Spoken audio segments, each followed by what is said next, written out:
Hi, I'm Shannon with Amra. We've got a pretty cool video for you today. We shot it about 2 months ago, and it's in the South Mother Lode just outside of Coulterville. And what happened is the Detwiler fire, which was in July and August of this year, it burned off about 85,000 acres, and all of this area, which we've been exploring for 10 years, was covered with manzanita, buckbrush, poison oak, and we couldn't find a lot of these old mines that we knew existed. And so when the fire came through, it turned it into a moonscape, which you'll see, and it exposed all of these old mines. And so this video is us exploring those. So let's take you in there.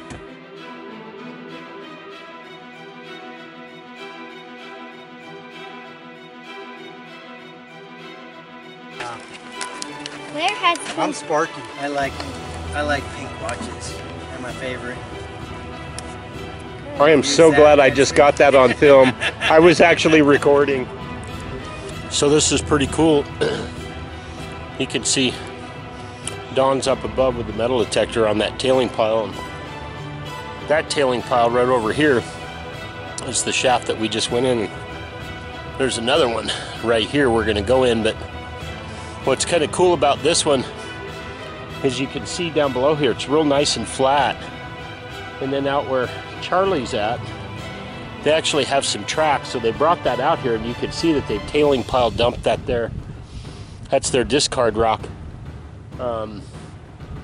There's flat metal here, which tells us that they used wood and then just nailed that flat iron to there so they could run their little cart, which is pretty cool. So let's go in this and see what we get.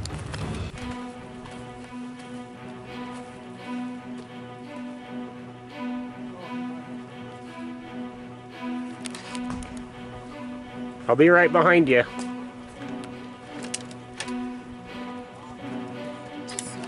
the dog's in here?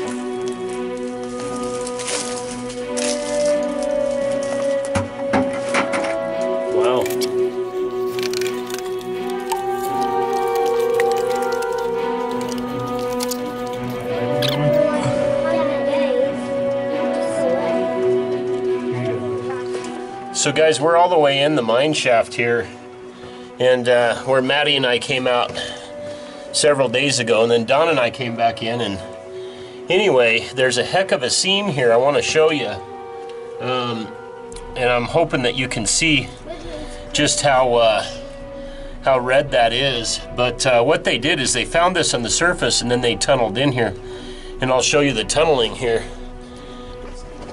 And you can see there where Claire and Felix are. It's a real nice opening, and anyway, it's all pickwork.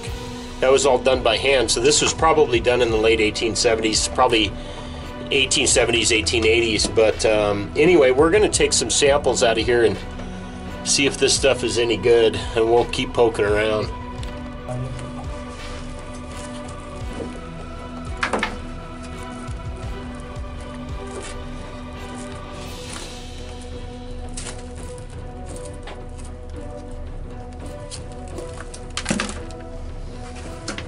So one way you can tell if it's a really, really old mine is, well, Jerry, shine your light on this little stand right here, is you can see this right here, see that square piece? They chiseled that out so they could actually put their little lamps that, you know, are fire lamps. And then they did the same thing over here in the wall. So that's one way to tell, because obviously they've been using modern headlamps for, oh, at least 50, 60 years in shafts like this, so pretty cool. It's 95 degrees out, and in here it's probably about 75, and I've got a nice cool air blowing through. So we were on the other side of the ridge, and the tunnels were coming towards us. We've come up over the ridge and found another shaft that we've come in through here, and this is old school too. it's all been cut out by hand. You could see the chisel marks here that they cut this thing all out by hand, but this is what they were working. Is there a porphyrous vein in here, and it's real soft. You can see, oops, sorry about that. You can see I could just break this up with my hand. It's really super soft, but it's real red and rusty. So we've taken quite a few samples, got a big bucket here of each shaft that we went in, and we'll take this back to the shop. We'll crush this and see which one has the most gold, but there's a hole here that keeps going, and that's where the air is coming from, but I'm not sure where it comes out at. It must be a stope somewhere that goes up to the top, or it's coming from somewhere we don't know. So I'm a little reluctant to crawl through that tiny hole, but what the hell, we'll do it anyway.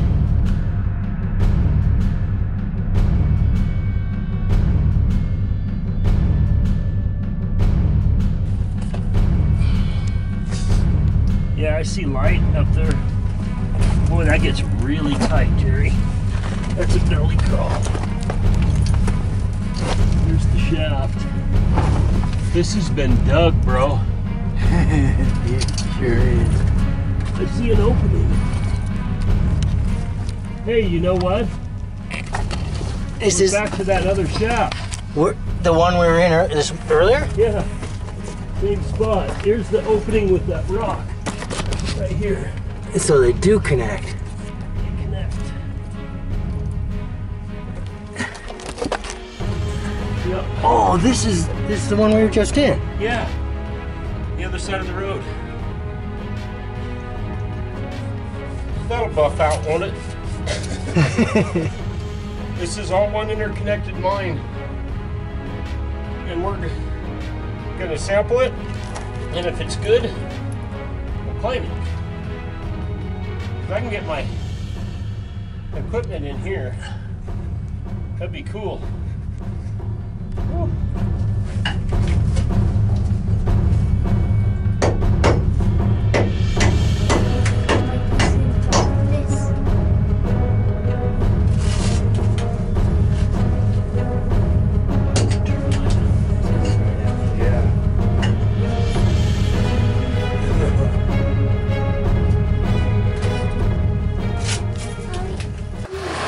So guys, we brought these samples back from the load mine, and we're back at the shop. And I want to show you this little guy here. It's made by Action Mining. It's actually one of my buddies, Brian, brought this over. It's just a little impact mill. So we've got 3 different samples, and what we found is all 3 of the mines were actually tied together. So they're 3 different areas of the mine, but we'll crush that and we'll pan it out. We'll show you what we get.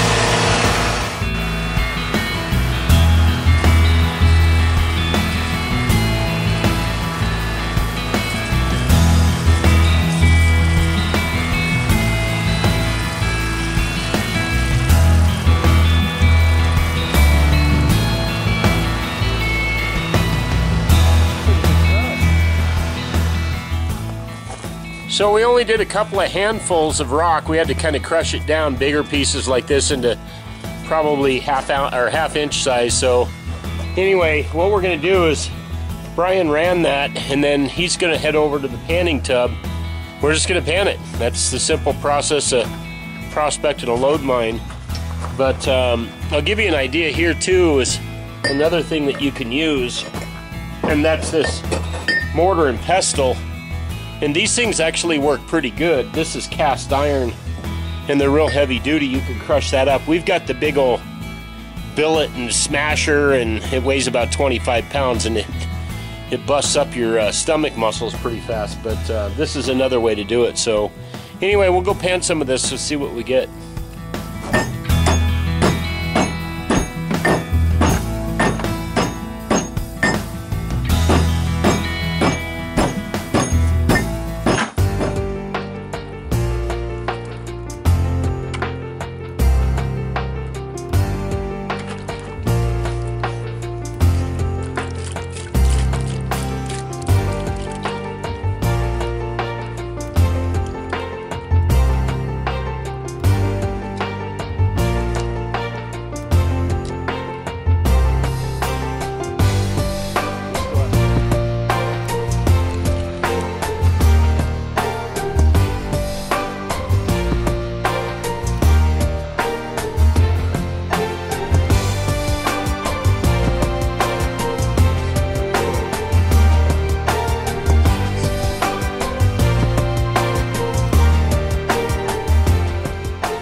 Well, guys, we were hoping to show you the gold that was in that pan. It was very, very small. It was what we call microscopic gold, and it's pretty common when you do lode mining.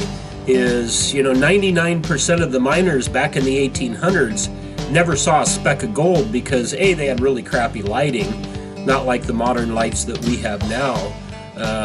Everything was run off of, you know, coal oil lamps and things of that nature. But it just didn't show up on camera, and so we weren't able to actually show it to you. We didn't have a microscope that we could actually give you a shot of it. So, but there was gold, and as we mentioned earlier in the video, that thing got claimed up within 7 days. When we shot that, it was under claim, and so we had to pull out, and we obviously can't mine it anymore. So, but I want to tell you a little bit about that material. And you can see on this particular rock here is it's actually real red, and this is mineralization, and it's got a lot of iron in it. And we've said this many times, gold rides an iron horse, and this is the type of material that you want to look for. This rock actually came from Arizona, and you can see it's got some copper in it. But we look for those contact zones and that go along these seams where the quartz rock, which is typically what is the gold bearing, and it's bringing up the gold into those seams. Where that meets the host rock is it starts to cool, and the gold keeps carrying through that liquid quartz because it's molten, and it typically stops right along these contact zones. So if you take like the lode mine that we have, our quartz vein is almost 5 feet wide, but we only mine the 2 inches on the footwall because that's where all the gold settled out. Is it stopped at that contact zone when it cooled. So pretty cool. But one thing that we wanted to mention as well is, yes, we know we should have taken hard hats and glasses. I'm sure I'm going to get inundated with messages from everybody. Safety equipment is very important. This mine is obviously very, very safe.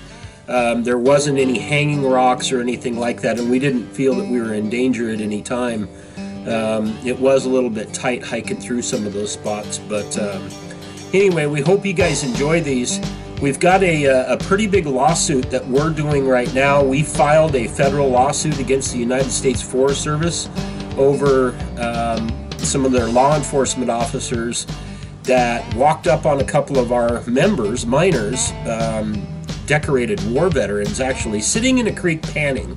They were using a little tiny kitchen spoon to dig out a crack, and the LEOs demanded to see ID, and when they were questioned why do they need to show ID if they're not doing anything wrong, the female LEO pulled a taser off of her hip and put it right in front of the forehead of one of these miners and said, "You're going to give me your effing ID." We filed a lawsuit against them for that, and I think that any reasonable person on planet Earth would agree that that's just unacceptable. But that's the kind of things that Amra does, and you know, we've really grown a lot. We've got 100 claims now that are spread across, I think, 5 or 6 states, and we're still growing. So think about joining us. It's $200 tax-deductible donation that you make. Your family gets unlimited access for an entire year, and we could sure use your support. You can always make a donation on AmericanMiningRights.com. So anyway, we got a bunch of videos we're going to kick out. We got new editing software. We got a new camera. We bought a used computer. So anyway, we're hoping that we can keep up with the ones that we're filming now and kick them out. So if you got an idea of a video you want to see, or you have a question, go on to AmericanMiningRights.com, and on every page in there, there's a little tab that says Contact Us. You click on that, send us an email. We'll try to shoot a video that you want to see. So anyway, I'm Shannon, Amra. We'll see you guys next time.